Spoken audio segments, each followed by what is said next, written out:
Now, entering the playoffs, the New York Liberty have not been playing their best basketball. They lost 2 of their last 3 games in the regular season, including their last one, which was to the Atlanta Dream, their first round opponents. But today was a different story. It was round 1, game 1 of these WNBA playoffs, and boy did the Liberty show up. And not the version of them from these last few games. It was the version of them from earlier this season that propelled them to this number 1 spot. And it starts with Sabrina Ionescu. She has struggled as of late with her efficiency from the field, but she bounced back today. 17 points, 5 for 11 from the field, and 3 for 7 from downtown.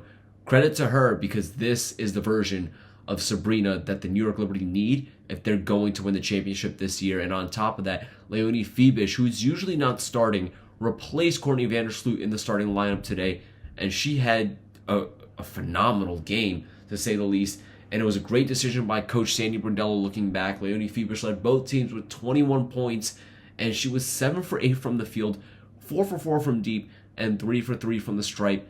Can't ask for much more from her. And speaking of Courtney Vandersloot, despite coming off the bench, she broke a record today, and she is now the all-time WNBA playoff assists leader with 365 of them, passing Sue Bird on the all-time list, who had 364 originally. And Sue Bird was actually in the building tonight.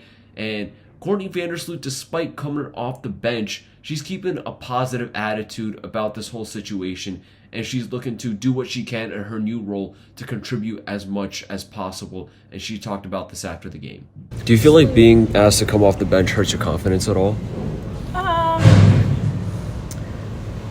I wouldn't say it hurts it, but it definitely is a different mentality, I guess I would say. It's never a good feeling to like go from the starting lineup to the bench. But like I said, I'm true to when I say that I want the best for the team, and I do think that it was a smart and efficient change, and so I'm going to do what I can to impact the game. And so no, not a confidence, but it is hard. It's a different something I have to work through in my head. And it's great to have the support of my teammates and coaching staff. It's not about that they don't value me. They just think that I'm valuable off the bench, and that's fine. Now, just a fun fact for you guys. Brianna Stewart, who scored the bucket that gave Courtney Vandersloot the playoff assist record today, she was also on Sue Bird's team when Sue Bird first claimed that record. So just a little fun fact for you guys. But now let's get into the meat and the potatoes of this game. I'm going to just be honest with you guys. The Dream flat out never stood a chance.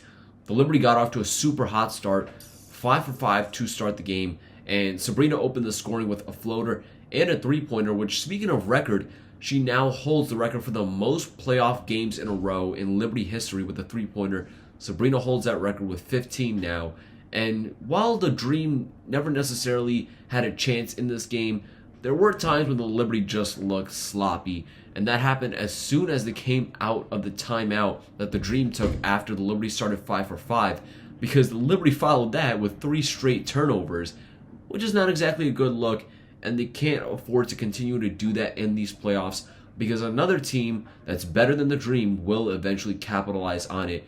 But either way, getting into the second quarter, Sabrina Ionescu in that second quarter, she showed some signs of that version of her we've seen for the past 1 to 2 months. She just chucked up a couple of heaves that they looked like heat check threes, and she missed them.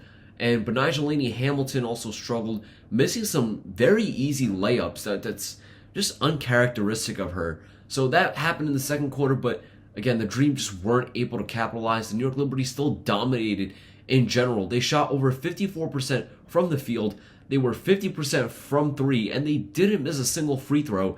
And while there were tidbits, like I just mentioned, where the Liberty showed signs of sloppiness and inefficiency, just overall in this game, it was so good in a way that was uncharacteristic of even the Liberty when they were at their best this season.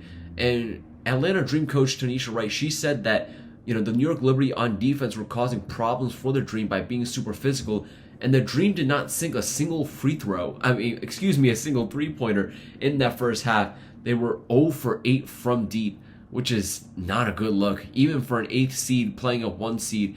And the Liberty just continued to dominate. Now, the one notable thing that happened in this fourth quarter, which, there wasn't really too much because this game was already a runaway game, but Leonie Fibish, after missing a layup, she appeared to grab her right leg for a few seconds while running back on defense, but she appears to be okay. She stayed in the game, and there was zero mention of it in the post-game press conference. So hopefully she continues to stay healthy and she continues to ball out. But the Liberty, they walked out with this game with an easy dub, and they take the 1-0 playoff series lead here.